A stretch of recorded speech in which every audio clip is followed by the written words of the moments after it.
Надин, а что ты делаешь? У нас же совсем скоро прямой эфир. Да, я помню, просто я пытаюсь посчитать, сколько вариаций у моего имени и как еще меня могут называть мои родные и друзья. Может, тогда поделишься этой информацией? Ну, я думаю, это все же слишком личное, и гораздо интереснее было бы узнать об именах в целом, и как раз этой теме я предлагаю посвятить наш сегодняшний эфир. Что ж, это хорошая идея. В эфире дневное шоу «Между делом», и мы начинаем.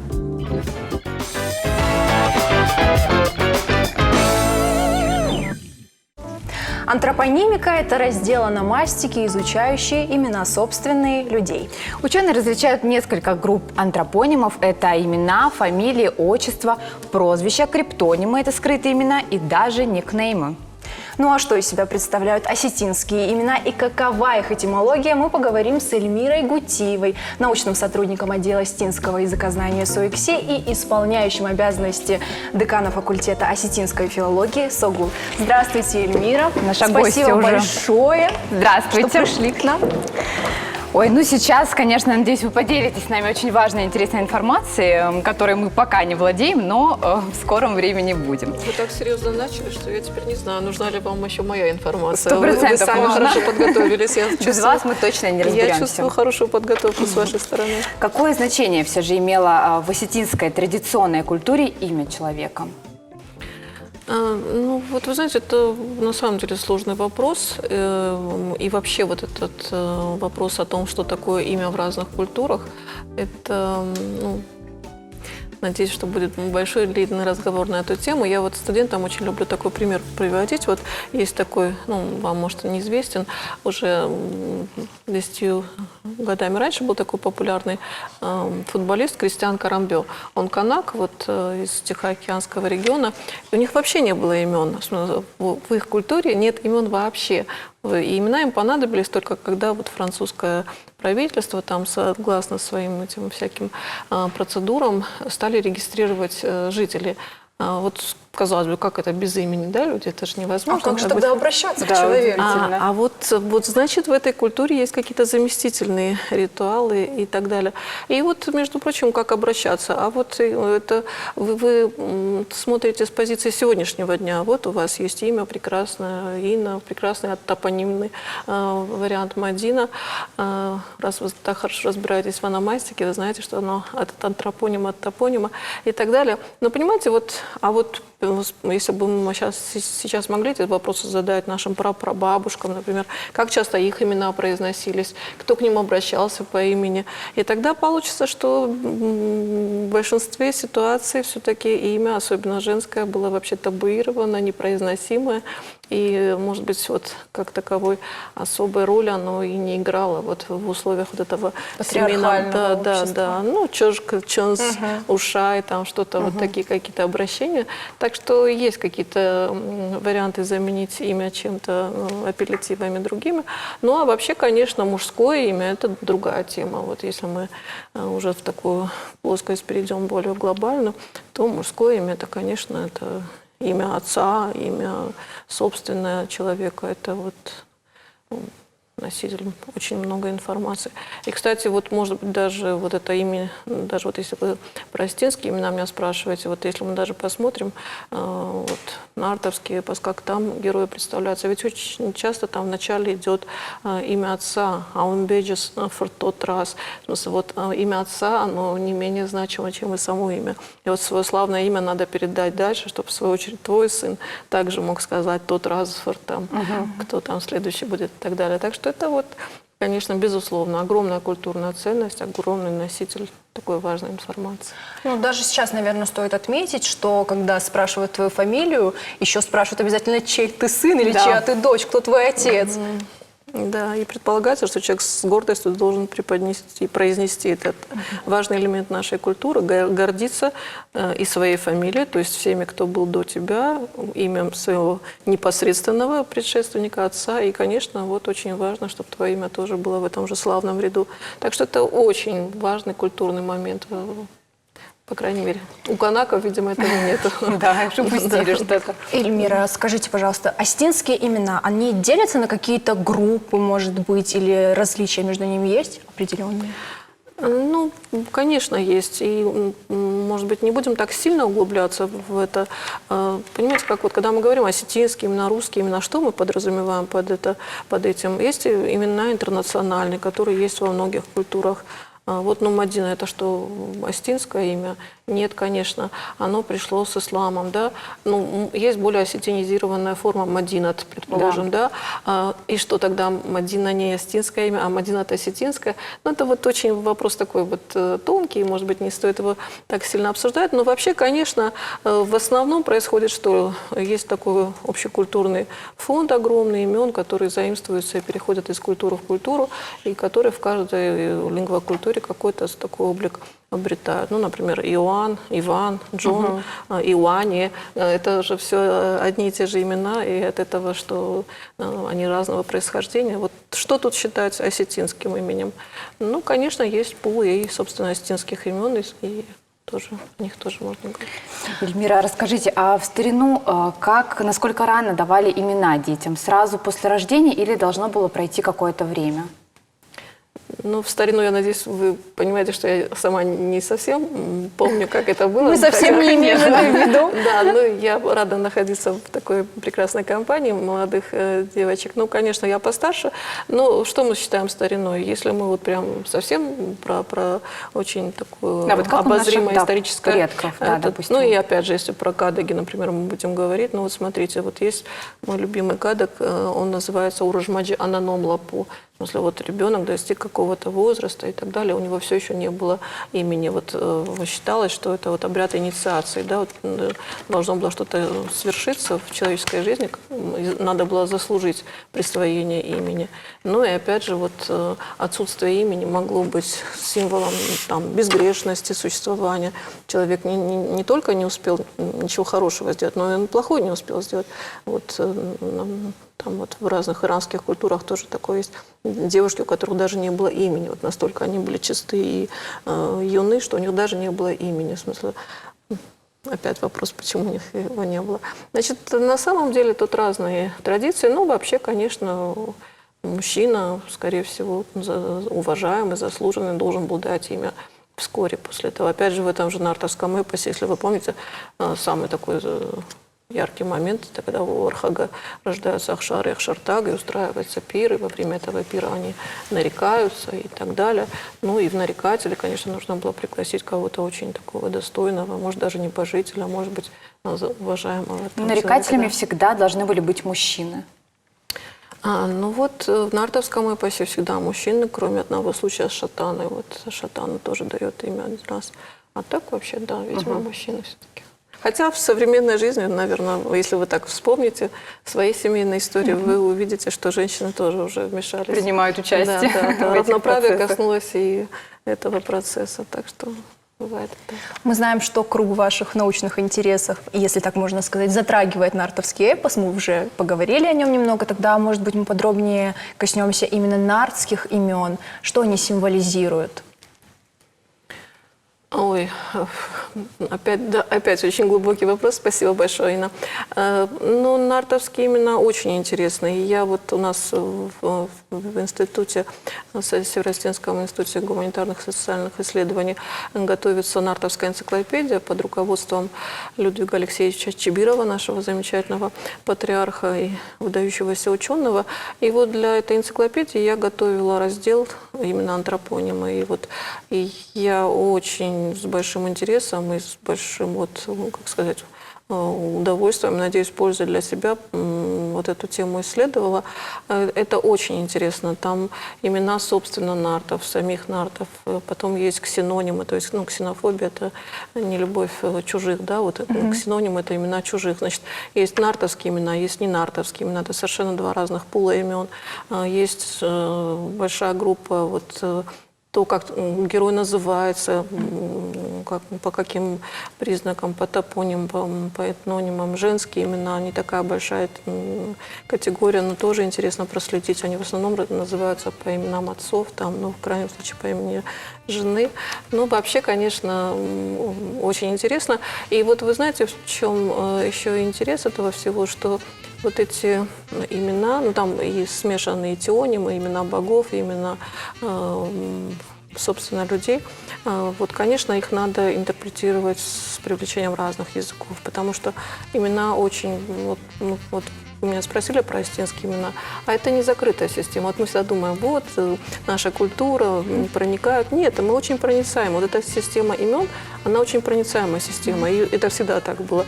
Вот есть был такой, вернее, историк Иордан, и он в раннем Средневековье писал, что гунны заимствуют, греки заимствуют там имена гуннов, гунны, готы, сарматы тоже кого-то у гуннов. Ну, значит, вот это вот взаимопроникновение имен – это обычная ситуация, и тут трудно выделить. Поэтому и даже когда мы исследуем нартовский эпос, мы должны понимать, что даже в собственных нартовском ономастиконе есть заимствованные единицы. Ну, возможно, монгольский, возможно, там, тюркский, есть из каких-то более близких на сегодняшний момент географических народов. Так что очень интересная тема, как-нибудь, я думаю, расскажу поподробнее. У нас еще есть такой интересный вопрос. Мы поговорили про мужские имена. А что касается обращений к женщинам, производным от их фамилий, например, Макион, заканчивающихся всегда на «он» или «ан»? Вы знаете, это тоже сложный вопрос, и тоже неоднозначно на него можно дать ответ, именно потому, что вот именно в свете того, что женщина очень редко удостаивалась того, чтобы ее, если мы про старые времена говорим, чтобы ее звали, вот, но все-таки, конечно, самое очевидное, что ее можно звать по, вот если это женщина, жена пришла в дом, и она отличается от всех укоренившихся там жителей семьи, значит, только своей фамилией, да, естественно, ее будут звать по той фамилии, под которой она пришла, избегая ее первого имени. И поэтому вот этот вопрос образования на «он», это все-таки мужские имена или женские, вот все-таки, видимо, это было, изначально была мужская форма имени, потому что, которая вот именно в силу того, что мужчины и по имени тоже, и по имени отца назывались, а женщины все-таки женское имя было табуизировано, видимо, все-таки это было такое замещение вот собственного имени вот такой формы, которая теперь уже вот как бы нормально осмысливается как женская форма, потому что вот есть такой спор все-таки Илас Арнигон, Курдалагон, почему вот люди явно такой гендерной и биологического пола обозначали себя на такое окончание, потому что это было привычно. Ну вот как вот Ларс, Сонда, Андерсон, это же это и сын Андерса, сын Лара, да, вот как бы вот там и так далее. Нарон? Да. Тема очень, на самом деле, интересная, глубокая, и можно посвятить даже отдельный эфир. Спасибо вам большое, что какие-то азы нам рассказали, такой краткий экскурс для нас провели, и обязательно будем ждать вас в гости снова. А вот наш корреспондент вышел на улицы города и об именах поговорил с его жителями. Давайте вместе посмотрим, что они нам рассказали. Две дочки, одной дал Виктория имя, другой дал имя Анна. Виктория – это моя победа, она моя первенец. Она моя душа и моя жизнь. Анна, ну, была у нас императрица Анна Иоанновна, так что это будет уже королева. Если имя мальчика, то хотелось бы такое тоже русское имя, которое бы прославлено было. Допустим, Дмитрий. Вот мы ехали сейчас долгий путь из Москвы до Владикавказа, проезжали путем по Куликовскому полю, заходила в церковь от имени Дмитрия Донского. Раньше мне нравилось имя Василиса. Максим. Оно кажется каким-то таким, наверное, романтичным, сказочным. И мне бы хотелось, конечно, чтобы у моих детей была жизнь сказкой. Смотря человек какой национальности, если дагестанец, то Магомед, там, не знаю, Исмаил, что-нибудь такое. Для русских там Андрей, Петя и вот все в этом роде, Тимур. У меня-то вообще есть племянники Руслан и Сармат. Я бы, наверное, так и называла. Дочку назвала Софья, сына Владислав. Ну, Софья – это мудрость, вот, очень бы хотелось, чтобы это качество было ей присуще. А Владислав назвал мой супруг в честь своего друга. Вот я точно вам не скажу, Милана и Азамата, вот Станислав, мы его назвали в честь, это, по-моему, древнеславянское имя, стань славным, Станислав так расшифруется. Не знаю, мне почему-то всегда девочку хотелось Мария именно. Ин, ты знаешь, что ономастика – это понятие более широкое, чем антропонимика. Это целая наука об именах собственных. И вот, кстати, с греческого этот термин переводится как «искусство давать имя». Ну, раз уж мы говорим о подарках, то мне кажется, что имя – это самый первый и главный подарок, который преподносится человеку.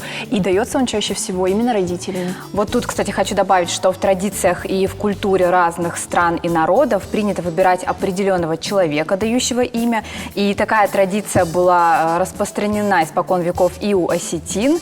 Так что я предлагаю о том, кто такой Номоворог, поговорить с Эдиславом Маргоевым, председателем комитета Иронных Дау при Штернхаш. Здравствуйте, проходите. Очень рада вас видеть, присаживайтесь. Да, мы уже заждались вас. Спасибо, что нашли время, сегодня приехали к нам в студию. Вам тоже спасибо, что пригласили. И давайте мы сразу же спросим у вас первый вопрос. Кто такой Номоворог и какую роль он играет в осетинской культуре традиционной? Номоворог – это у осетин на самом высшем уровне, если это выполнять в соответствии как следует. Это, можно сказать, вторые родители. Это всегда был мужчина? Нет. Это могли быть и женщины, да? Ну, вообще-то принято, что девушек... Женщины называли? Женщин привлекали, но почему-то мне тоже женщина дала имя. То есть гендерный признак тут не имел никакой роли, в принципе? Ну, вот дело в том, что на фронт ушли все практически. 400 человек с Коржина ушли на фронт. И вот так получилось, что я получил имя от женщины. Но это очень почетная обязанность. Вот вы говорите, что это очень почетная обязанность. Вы даже сказали, что это все равно, что родственник. А вот какую ответственность накладывает имя Номоворога на вот, общение с той семьей? Это, в первую очередь, для той семьи Номоворог – это как член семьи становится. Сначала дачи имени и до конца жизни этот человек несет как бы большую ответственность за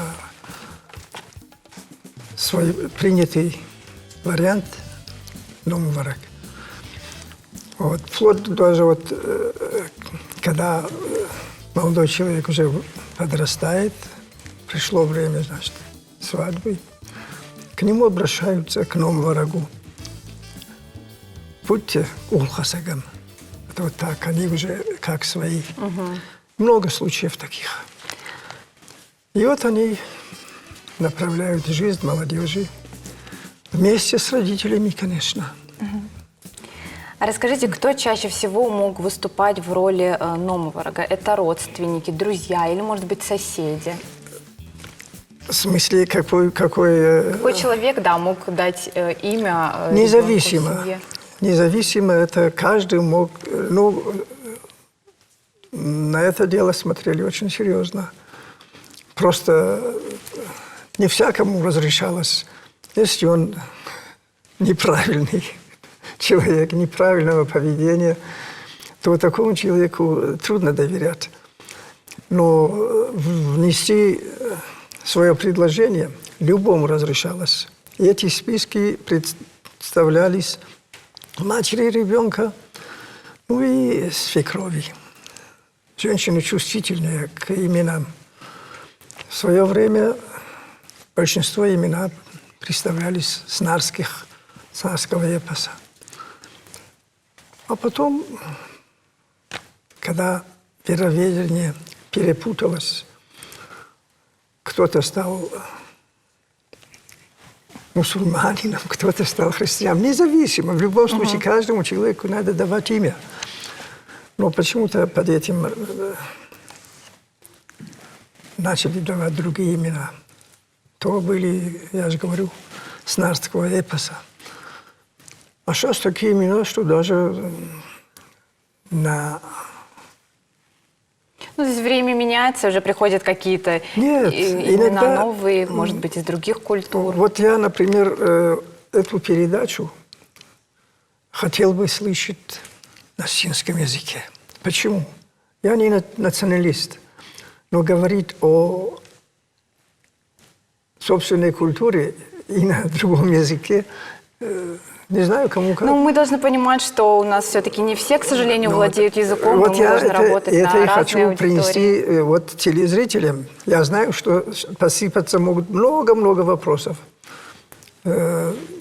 Председатель комитета об Молдавии ведет речь на русском языке. У нас процентов, наверное, 30 или более даже не владеют собственным языком. Стыдно даже говорить такую вещь в открытый эфир. Вот, я был в Моздоке 2 года тому назад. И многие родители поставили вопрос, чтобы их дети на занятия на осетинский язык не ходили. Я, например, 7 лет учился в русской школе. Это так было заведено. Когда 8 класс уже в среднюю школу перешел, то мне не разрешали на уроки заходить. Я эти препятствия убрал и вынужден был учить собственный язык. Потому что я даже с армией матери писал уже на осетинском языке письмо. Куда се ждут, с Хабартом и так далее. А потом уже еще легче стало. Это очень, на самом деле, приятно. Конечно, что вы так относитесь к языку, я думаю, как и многие в нашей республике. Но все-таки, если мы вернемся к нашей теме с именами, вот что из себя представлял обряд Номоваран? То есть это был какой-то ритуал, да, определенный? Это обыкновенный ритуал осетинский. Ну, в других тоже бывает, но здесь дело ведется к тому, чтобы имя конкретного человека дать этому человеку. То есть уже на всю жизнь этот человек остается. Правда, сейчас и ухитряются, чтобы потерять прежнее имя, а вести старое, другое какое-то, ненужное. Вот. Для чего это делалось? Еще раз говорю, время идет, человек растет. Нельзя же как-то... Никак не обращаться к нему, да. Ей нельзя обращаться, или там по-другому. Поэтому давали имя, и сейчас дают, и до этого тоже давали. Единственное то, что вот такая эта путаница с именами получилась, потому что это не дело времени, дело в сознании. Вот. Раньше записано было в паспорте осетин. А сегодня, когда мы языка не знаем, какой же мы осетин? Мы очень много работаем над этим вопросом. Поймите меня, прямой эфир, я знаю. Конечно, конечно.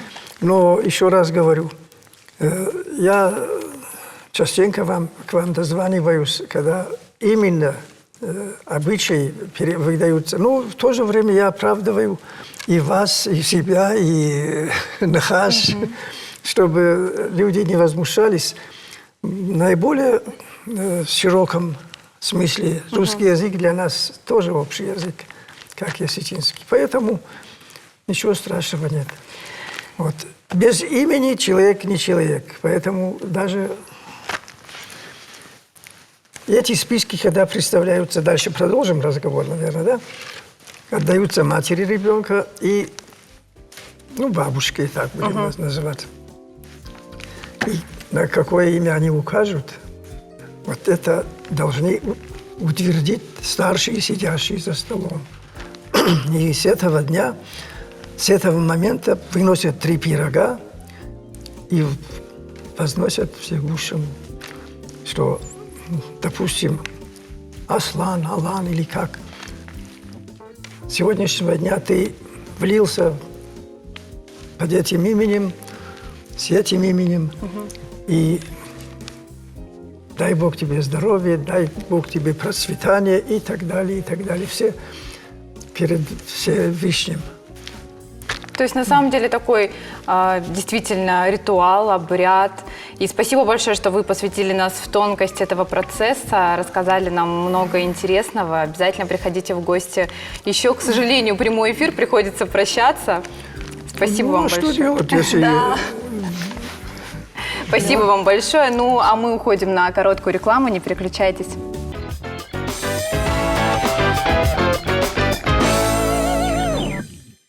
Согласно законодательству Российской Федерации, зарегистрировать имя и фамилию новорожденного нужно в течение 1 месяца. Однако в практике нередко случаются такие инциденты, когда родители не сразу называют своего ребенка и получают свидетельство о рождении, а проходит какое-то определенное время. А вот как процедура эта проходит и какие необычные имена дают своим детям в Осетии и почему их же меняют, мы поговорим с Гаене Джаджиевой, главным специалистом-экспертом управления ЗАГС РСО «Алания». Здравствуйте. Проходите, присаживайтесь. Спасибо, что пришли к нам сегодня в гости. Вот, насколько мы знаем, буквально пару дней назад в сети появилась информация о количестве случаев изменения имен в нашей республике. Вот, расскажите нам немного об этой статистике подробнее. Ну, на самом деле есть такая услуга в органах ЗАГС нашей страны. Это перемена имени. Перемена, собственно, имени, фамилии имени или отчества. Вот. Чаще всего меняют, конечно, имена.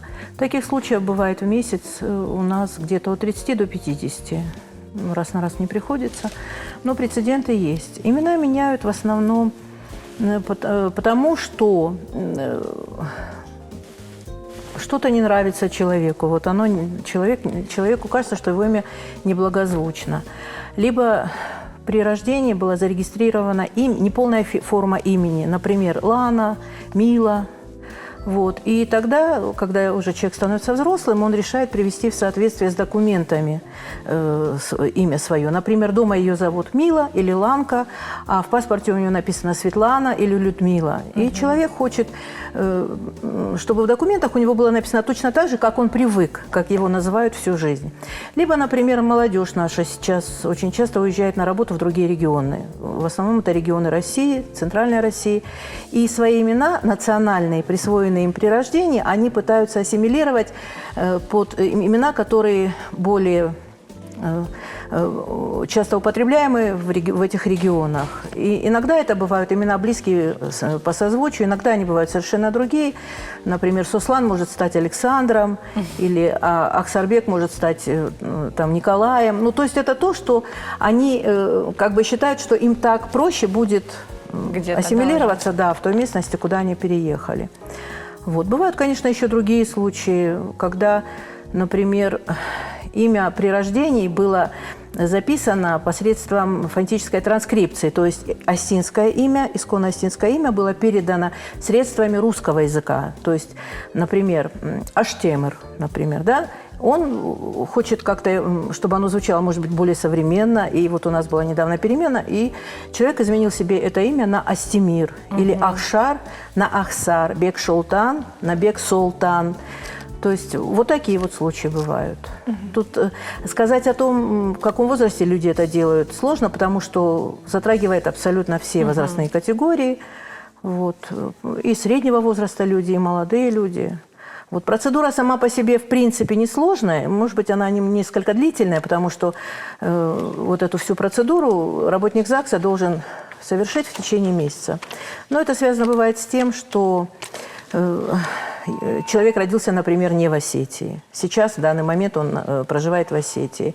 Запись акта его рождения хранится в архиве другого органа ЗАГС, другого региона. И поэтому затрачивается время на то, чтобы запросить эту запись, проверить ее актуальность, ее соответствие с тем, что написано у человека в документах. Вот. И поэтому уходит время, и в течение месяца, не через месяц, а в течение месяца. То есть это может быть сделано через неделю, через 2 недели, через 2 дня. Все зависит от того, как совершается документооборот. А в каких случаях ЗАГС может отказать человеку в смене имени, фамилии или отчества? ЗАГС отказать человеку в выборе имени не может. То есть человек выбирает имя, либо фамилию, либо отчество, то, которое он желает. Но возможен отказ в том случае, если есть разночтение в документах. Например, в свидетельстве о рождении у него написано, например, Николай, а где-то потом в свидетельстве о браке могли когда-то допустить ошибку. и написать Николай, например, да? То есть одна буква – это уже другое имя. И поэтому, да, документы надо приводить в соответствие, чтобы в каждом документе, который предоставляется для внесения этой перемены, все соответствовало до буковки. Иногда бывают случаи, когда ЗАГС ничего не может сделать в такой ситуации, то есть разночтения не могут быть устранены в органе ЗАГС, и тогда предлагаю человеку обратиться в суд с исковым заявлением о перемене имени, и тогда по решению суда ЗАГС уже произведет перемену имени. А если говорить об именах в целом, то какие стали самыми популярными, может быть, за последние полгода-год? Вы знаете, рейтинг популярности имен не меняется. Я вот работаю в ЗАГСе 25 лет. Популярные, самые популярные имена одни и те же. У мальчиков это Давид, Георгий и Хетак. Давид почему-то всегда на первом месте, Георгий на втором. И вот меняет свои позиции Хетак. Чаще всего деток называют Хетагами в период июля месяца, когда мы празднуем этот день. Вот. У девочек это всегда в основном Виктория, Милана, Амина, Алина, очень популярное имя. Ну, вот в последнее время могу сказать, что если раньше, когда я только начинала работать в органах ЗАГС, очень редко, можно сказать, называли исконно астинскими именами детей, тогда мы начали смотреть бразильские сериалы, мексиканские сериалы, и у нас появились тогда Изауры, Латифы, Марисабели, много таких было, вот. И как-то вот отдавали предпочтение имена зарубежным именам из этих сериалов. Вот. Но я хочу сказать, что где-то в последние лет 10 появилась тенденция, когда детей стали называть астинскими именами, национальными именами. Это я имею в виду не только Астин, наша республика многонациональная, да. У нас и армяне, и греки живут, и азербайджанцы, вот, и, естественно, титульная нация наша осетины. Вот. И стали называть национальными именами. И в том числе и астинскими именами, естественно. У нас появилось много Аланов. Аланы стали очень популярны. Девочки Аланы. Мальчики Аланы, девочки Аланы. Вот. Дзерасы. Очень много стало девочек, стали называть девочек дзерасами. Урузмак. Очень красивое и очень часто употребляемое сейчас имя. Вот. Я думаю, что это связано все-таки с тем, что слишком много нам насаждается средствами массовой информации, всего того, чего не характерно для нашей культуры.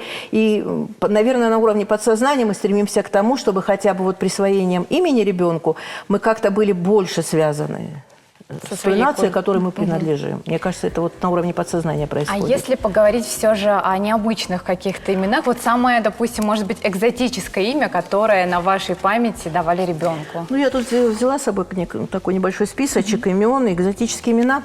Вы знаете, вот я так поняла тоже за время работы своей, что такие имена необычные обычно дают первенцам. То есть молодые родители, у них первый ребенок, и хочется, чтобы имя его не встречалось больше ни у кого, чтобы он был уникален не только сам по себе, но и имя его было уникальным. И бывает даже складывают из нескольких имен одно имя, даже несуразно иногда получается. Бывает, что придумывают, выискивают в интернете что-то такое, чтобы нигде ни у кого не встречалось. Высчитывают количество букв, количество звуков, мягких, твердых, гласных, согласных. И считают, что тем самым как-то это все проецируется на судьбу человека дальнейшую. Вот. Хотя я всегда родителям говорю, вы знаете, не имя красит человека, а человек имя. И он запомнится не только своим именем, а не столько своим именем, а тем, что он сделал в этой жизни, что хорошего он сделал, и сколько людей будут помнить то хорошее, что он сделал в своей жизни. Вот. Дают иностранные имена. Вот, необычные имена для нас – это иностранные. То есть имя вроде бы может быть и обычное для нас, звучать обычно, например, Елизавета, но ее хотят назвать Элизабет. Или Денис, но его называют Денис, через оборотное «э». Давид, но его называют Дэвид. И, кстати, очень часто потом, когда эти люди вырастают, у меня уже есть такой опыт, потому что, когда я пришла, мы регистрировали деток вот уже 25 лет назад, они уже взрослые, в принципе. Вот. И они потом пытаются поменять это имя на более благозвучно звучащее, привычно звучащее. Может быть, благозвучно не то слово я подобрала, а именно привычно звучащее для нас. То есть Елизавета, Давид, Денис. Вот. Ну, вот имена вот такие вот я вам скажу сейчас, например. Эрмелинда. Вот. Достаточно экзотически да, очень звучит. такое, да, очень пафосное имя, мне кажется, да, Амила, Ансария, вот. То есть это все жители нашей республики? Это все то, что мы просто когда регистрируем, такой есть файлик на компьютере, на рабочем столе открываю, туда вписываю имена, сразу же, как говорится, не отходя от документа. Вот. Имена, которые родители присваивают своим деткам. Доротея. Вот, над девочками обычно вот так вот экспериментируют, да. Вот мужское имя Фарнаг. У меня такое ощущение, что это что-то связано и с нашими национальными традициями, но я не встречала раньше такое имя. Да, вот, как-то оно звучит вроде бы и по-осетински, да, но я не встречала. Мэтью, Энти. Интересно. Да, Донат. Вот. Ну, в общем, тут уже, как говорится... На вкус и цвет. На вкус и цвет, и, да, и как работает воображение. Вот еще такая ситуация бывает, когда деткам стали присваивать двойные и тройные имена. Да. Вот. Ну, например, Давид Сослан – это для нас, для всех, в общем-то, обычно, привычно и традиционно. Но когда ребенку присваивают имя что-то типа того Каролина Анастасия, Каролина Дзерасса, например, или Мадина, там, я не знаю, Елизавета, вот, ну, что-то такое, в общем… Тоже потом происходят перемены. Причем здесь уже иногда даже родители не ждут, пока их дети подрастут. Иногда проходит месяц, два, три, они приходят и просто делают перемену имени ребенку, да, и оставляют одно из имен. Потому что они, ну, как-то не сочетаются такие имена. Или Ахсарбек Александр, например. Ну, вот что-то вот, в общем-то, не очень. То есть из разных культур. Имена из разных культур их вместе собирать как-то не очень. Мне кажется, это благозвучно. А есть ли какие-то ограничения в именах? Может быть, нельзя использовать символы, цифры? Ну да, это, в общем-то, регламентируется законом. Да?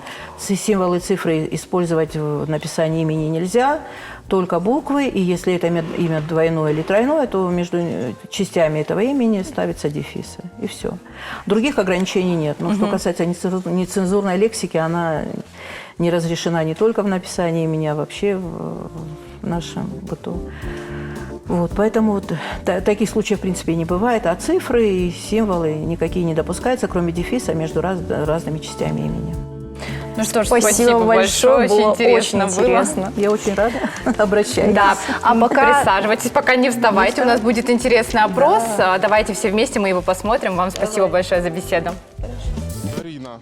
Так как я люблю дарить подарки, Дарина – это та, кого преподнесли в подарок. Поэтому для меня оно считается таким вот необычным именем, да, особенным, потому что, ну, девушка, которая носит это имя, значит, она подарок. Ну, что-нибудь не очень распространенное. Допустим, я знаю, что детей называют сейчас Плутарх, там, Посейдон. Это, конечно, необычно. Ой, наверное, ну, я люблю британскую культуру, но для меня будет имя Дэймон. Ну, Зульфия. Это имя я почти никогда ни у кого не слышал. Мне трудно сказать необычное имя. Я даже не знаю необычное. Я могу сказать имя, которое мне, например, нравится, Сармат. Ой, необычное имя, даже не знаю, что вам сказать. Наверное, что-то такое типа Велены или Альмиры. Я недавно слушал имя Алихан. Ну, как по мне кажется, Дарья. Не знаю, у меня она ассоциируется как-то тоже, кого-то подарили или еще что-то. Мне нравится имя Эсфирь. Это библейский персонаж, это была иудейка, которая спасла свой народ.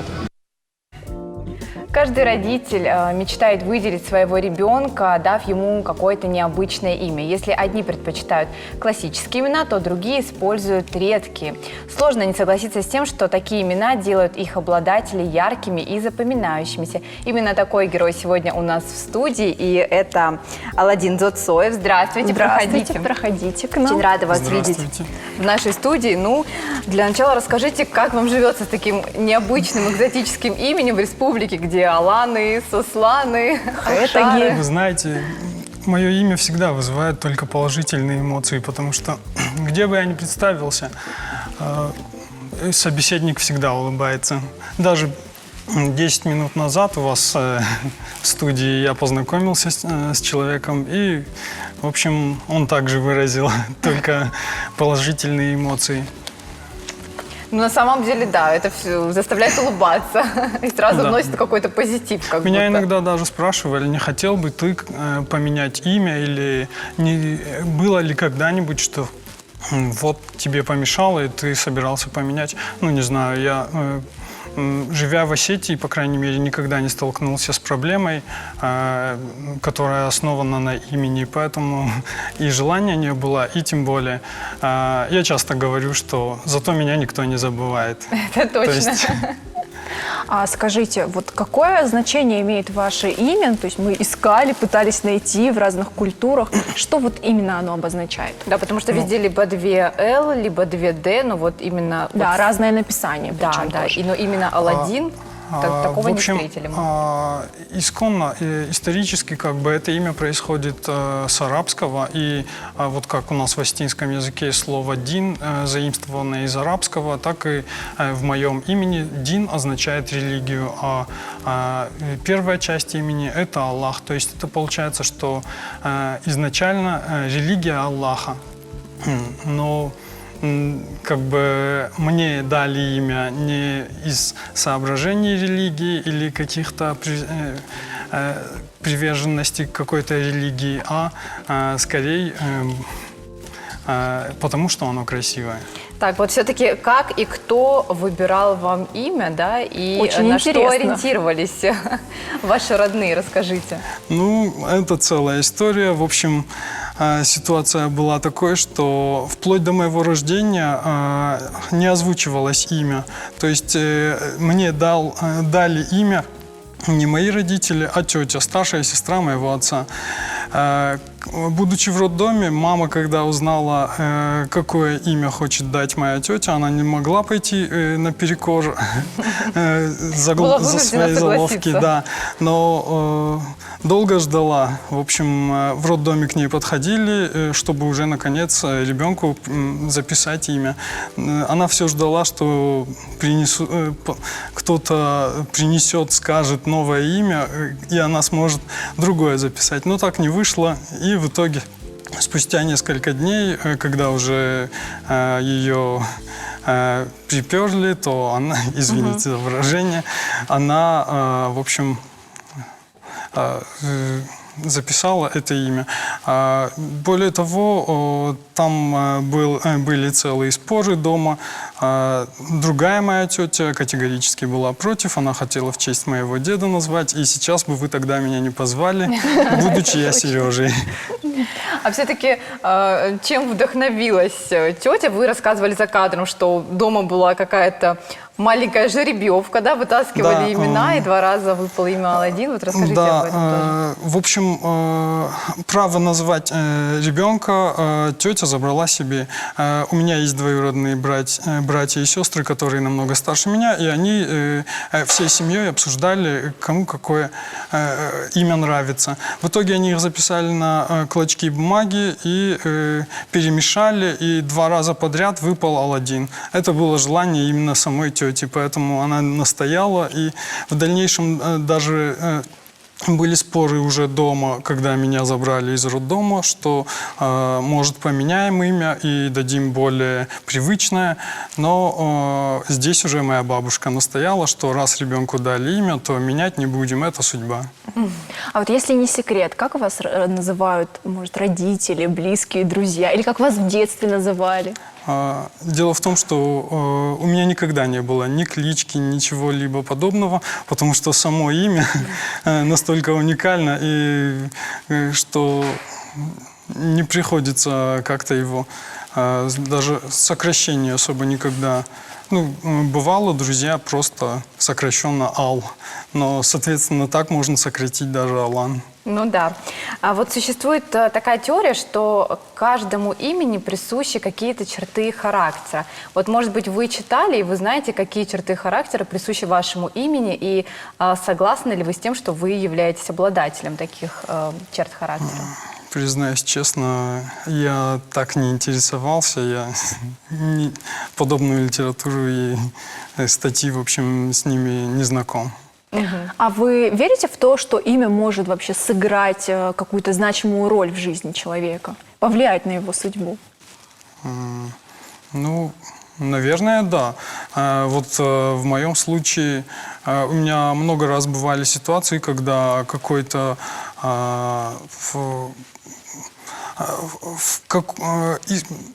метода, когда приходилось выбирать из кого-то, и меня просто из-за имени выбрали. То есть, ну, вот этого необычного давайте из общего ряда выделим.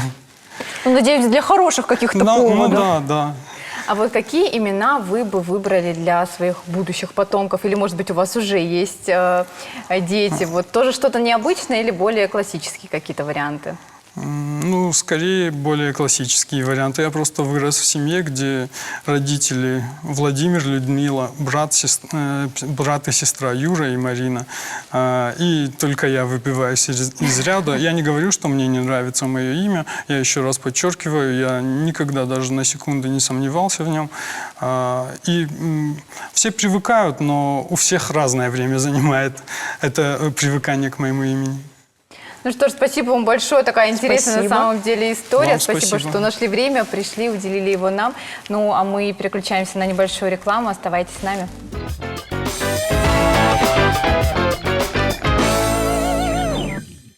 Наверняка каждый из нас интересовался происхождением своего имени и много читал о нем в интернете. Мадин, ты знаешь значение своего имени? Да, ты знаешь, я много очень об этом читала, и существует огромное количество версий. По одной из них имя Мадина арабского происхождения, по другой греческого, а по третьей вообще имеет английские корни. То есть запутаться очень легко. Ну вот я когда-то еще читала, что Мадина имя греческого происхождения, как раз мое имя тоже греческое. В старину также этим именем называли мужчин, что удивительно сейчас. И обозначает оно бурный поток. И, кстати, о имени Мадина я также слышала, что это девушка из большого города, и в чем я вообще не сомневаюсь, везучая. Как интересно, я думаю, мне это подходит. Ну что ж, я предлагаю проверить, знают ли жители города о значении своих имен, и сейчас мы это сделаем из опроса. Конечно, знаю. Александр – это защитник. Меня зовут Екатерина. Екатерина Великая. И имя пришло к нам из Греции после уже того, как христианизировалась Русь. И, конечно, я знаю то, что у нас в России многих цариц, императрицы называли этим именем, поэтому я своим именем очень горжусь. Вероника Афанасьева. Мое имя в переводе с древнегреческого означает «несущая победу». Меня зовут Лариса. Вообще-то говорят, что означает «чайка» от слова «гларус», греческого слова «огларус».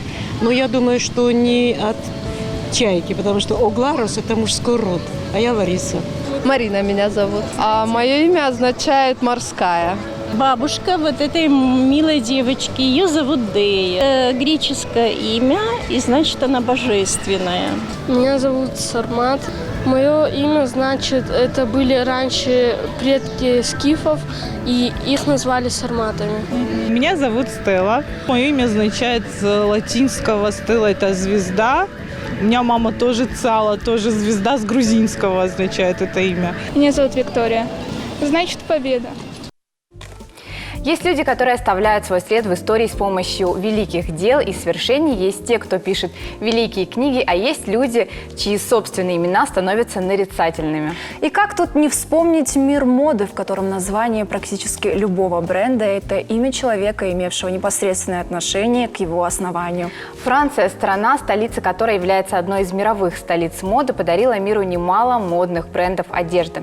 Среди них открытый в 1854 году в Париже модный дом, названный в честь основателя, дизайнера Луи Виттона, запустившего собственное производство сумок, чемоданов и одежды. И, конечно, легендарная Коко Шанель, бутик который был открыт в 1910 году. Бутик одежды и парфюмерии был открыт в Париже. Позже небольшой магазин превратился в производство мирового масштаба, носящее имя французской женщины-модельера, которая совершила настоящую революцию в мире моды. Ну что ж, задолго до этого, в 1837 году в Париже появляется мастерская по изготовлению экипировки для верховой езды под названием Hermès International. Ее владельцем был Тьерри Эрмес, который именно в честь его фамилии, именно его фамилия вынесена в название марки. Через несколько десятков лет компания налаживает выпуск готовой одежды, аксессуаров и парфюмерии. Забавно, кстати, что название Hermès созвучно имени греческого бога Гермеса, покровителя торговли и прибыли. И хоть Владикавказ не столица мировой моды, но однозначно стилю и вкусу наших девушек можно позавидовать. Ну что ж, сейчас у нас в гостях девушка, чье имя уже стало известно не только в нашей республике, но и далеко за ее пределами. Это дизайнер Зита Кодзати, которая вместе с своей сестрой создала бренд одежды The Code. Здравствуйте. Проходите. Я правильно назвала бренд, ничего не перепутала. Очень рада вас видеть. Ну, расскажите для начала об истории возникновения вашего бренда, как он появился и почему решили дать ему свое имя. Как он появился? Это страсть, которая по жизни присутствовала с малолетства у нас. Это очень долгая история. Я, пожалуй, отдам внимание, как мы подбирали название своему бренду, потому что это было очень волнительно. Все прорисовывалось, прописывалось, проговаривалось. У нас было очень много материала. Мы очень инициативные с сестрой, поэтому очень долго мы обсуждали, выбирали. И вообще на самом деле очень волнительно давать свое имя только планом. То есть на тот момент у нас только был план, задумка, но не было еще ничего готового. Мы еще не показали людям, что мы можем, как мы этому будем отдаваться, но уже задумали назвать своим именем. А это ведь ответственность такая большая. Но, наверное, последним аргументом были слова нашего родного младшего брата, который сказал: давая свое имя, вы как бы негласно гарантируете качество, вы гарантируете, насколько вы будете отдаваться этому. И вот тогда я сказала: да, я не знаю, что у нас получится, я не знаю, к чему мы придем, но то, что мы будем отдаваться этому на 100% и со всей душой, это мы уже знаем сейчас и здесь, и поэтому давай сделаем, давай попробуем. И примечательно еще, что примечательно, у нас с сестрой созвучные инициалы. Зита Кодзаева, Зарина Кодзаева. К Зарине еще в студенчестве прилипло Кодзати, такое как прозвище. Она как бы, мы часто любили наряжаться, мы умели это делать. И вот как-то была даже такая шутка в ее кругах: Кодзати — это бренд. Но это была шутка, как бы. И вот эта шутка потом переросла именно и в наше название, скажем так. Ну, то есть наверняка это такая высокая планка, которой хочется то, что мы задали себе, всегда мотивирует. И накладывает, безусловно, ответственность. Ответственность колоссальная на самом деле. А были ли у вас какие-то другие варианты именно, можно сказать, игры слов вместе с первой буквой ваших имен и фамилий? Да, мы думали именно Кодзати оставить, но потом решили, что это банально. Очень много Италии в этом, и нам хотелось все-таки немножко своего такого напыления оставили в названии. И причем, какой еще момент есть? Если правильно читать с латинского, то наша аббревиатура читается Z-код, но мы ее называем на русский манер Z-код. То есть нам пришлось написать на латинице в связи с нашими глобальными планами на будущее. Но так это вообще задумывалось как русское название. Но о планах на будущее чуть позже тоже обязательно поговорим. А пока расскажите немного о философии вашего бренда, то есть какой-то смысл, который вы вкладывали, и то, о чем вы хотели заявить миру, создавая этот бренд. Мы хотели сделать моду ближе нашим девчонкам. Это была самая первая задача. Мы хотели, чтобы это было доступно, чтобы это было здесь, не где-то далеко и привозилось за колоссальные деньги. Нам хотелось, чтобы это было у наших девчонок, потому что мы любим наряжаться, что греха таить. Наши женщины любят, умеют это делать, нам это близко, и мы умеем это делать. Я говорю, в принципе, обо всех. Поэтому мы хотели сделать это здесь, мы хотели сделать качественный бренд родом из Осетии. Я вообще считаю, что Осетия может быть родителем хороших брендов, не одного. Мы можем это делать. Ну и пробуем. Мы надеемся, что в будущем будет возможно создаваться больше брендов, таких я тоже рада на уровне, как и ваш. А вот где тоже, интересно знать, за пределами республики вы уже ваш бренд представляли, и в каких городах, может быть, России или даже мира можно встретить девушек в ваших нарядах? География наших изделий широка. Для наших 5 лет, я думаю, что это как бы заслуга уже. Мы в этом плане двигаемся. То есть у нас Россия, все города, Хабаровск, Москва, Сочи, все города. Сургут я даже не знала, где находится. Потом СНГ, страны СНГ. Мне очень приятно бывает куда-нибудь в Астану что-нибудь отправлять. Мне приятно бывает в Абхазию отправлять. Европа тоже есть. Последние наряды мы в Чехословакию отправляли девчонкам, которые не русскоговорящие. У нас была проблема с PayPal, но мы решили эту проблему, потому что бывают запросы с Великобритании, и ты просто, раньше была проблема с оплатой, решили вопрос. В Америку, в Сан-Франциско нашим девчонкам. Мне приятно, что наши местные девчонки с сарафанным радио, до них доходит отклик, и оттуда люди, которые родом отсюда, много лет живут там, они выходят на нас, заказывают, носят, радуются, мне приятно. Ну, очень примечательно то, что они находятся в странах, где их окружает множество именитых брендов, но они все равно обращаются к вам. Это тоже, наверное, говорит о многом. Говорит о многом. Кстати, это вообще проблема в моде сейчас, что средний сегмент, когда качество и цена соответствуют заданному моменту, то он пустой, как бы скажем. Эта ниша пустая. Поэтому и выходят на нас. А девушка, которая предпочитает быть одетой в ваш бренд, какая она? Какая она? Вообще, конечно, мода, модники – это ведь микросоциум. Да, есть футболисты, их болельщики, есть там рыболовы с их снастями, да, и у них у всех есть свои коммуникации невербальные. И у модников, конечно, тоже вот это есть коммуникация. Мы все время в поиске новых форм, новых комбинаций, новых сочетаний. И, конечно, мы притягиваемся друг к другу. Мы вот общаемся на этом языке, мы друг друга видим, слышим и притягиваемся. И наши девчонки, мы так ими назовем своих клиентов, они очень схожи с нашим видением вот этих как раз-таки пропорций, сочетаний. В общем, это наши люди, как мы их называем, армия закот. Зита, расскажите, чем вы вдохновляетесь, когда создаете свои коллекции? На самом деле создает коллекции моя сестра, она дизайнер. Вы меня дизайнером представили, но я такой организатор в этой всей истории. Чем вдохновляемся? Насмотренность очень важна в создании. То есть и старые коллекции, вся история моды, то, что сейчас происходит на подиумах, это все обязательно отпечатывается на нашем сознании. Конечно, например, пандемия, она тоже сильно отпечаталась. Нам сейчас хочется всего яркого, потому что мы прожили тяжелый год. Да, все это, конечно, все, что происходит в мире, оно все отпечатывается на том, что мы завтра будем носить. А ориентир какой-то на тренды, он существует в ваших коллекциях? Конечно, мы отсеиваем, мы не пытаемся создать колесо, которое создано. То есть мы отсеиваем то, что нам близко, но все-таки это личная симпатия. Вот, когда ты делаешь отбор, ты ищешь, ты все равно на свое личное чутье полагаешься. Потому что, в принципе, закон так и создавался. Мы наряжались, мы как бы с детства обращались, с 8 класса, наверное, обшивались у партнеров в поисках новых нарядов. И они отклик получали, эти наряды, у окружения. И так, в принципе, и появился этот бренд. Мы делали, нас хвалили. Мы решили, наверное, мы можем попробовать. И так и получилось.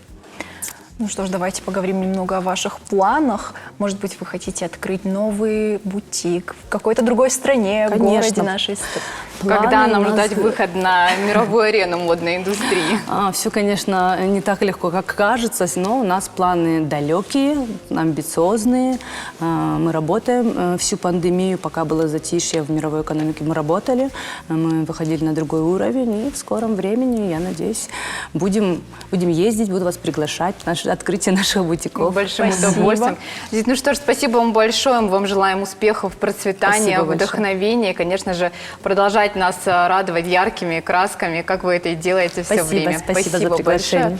Большое. Ну что же, а нашим телезрителям, конечно, хочется пожелать хорошего, продуктивного дня. Вы смотрели дневное шоу «Между делом», а мы увидимся с вами уже очень скоро.